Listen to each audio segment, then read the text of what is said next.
Hey, welcome back to Soul. Thanks for joining me today as we go through a certain scenario together.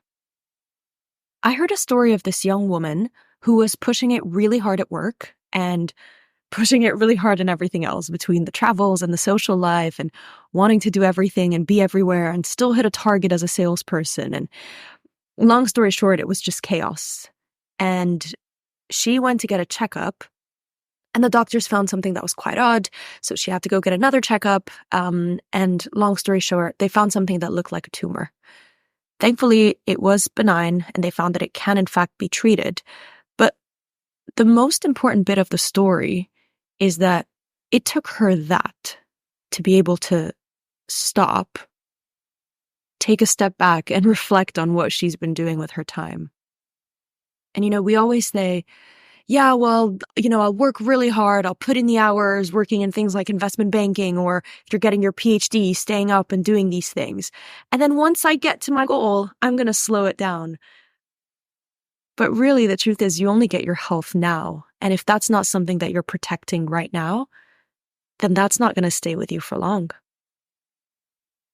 It really makes you realize that there are only two things that are the absolute most important things in life. And that's your health and your relationships. Healthy relationships, obviously, especially with your friends and family. Anything else can wait. Absolutely anything else. And unless you're a surgeon or a firefighter, we need to constantly be reminded that what you're doing is not life or death. It's not life-changing. I just read a post this morning on Instagram about an associate at a big bank who died from exhaustion.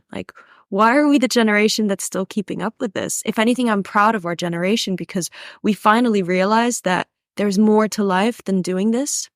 Our health matters, and we really should not be waiting until the worst case scenario to realize how important that is. Don't wait for the worst case scenario to change the way your life is when it comes to stress, when it comes to chaos, when it comes to obstacles in your life that can lead to awful things. You are worth so much more than that.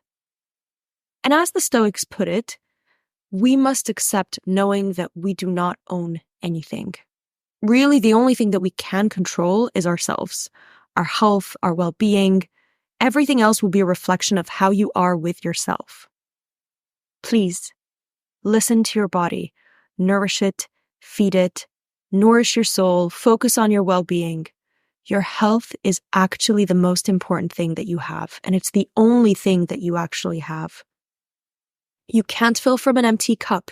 You cannot nourish others and help others, whether you are a caretaker, a friend, someone working with someone, a student, right? You cannot work well or study well if you are not focusing on your health.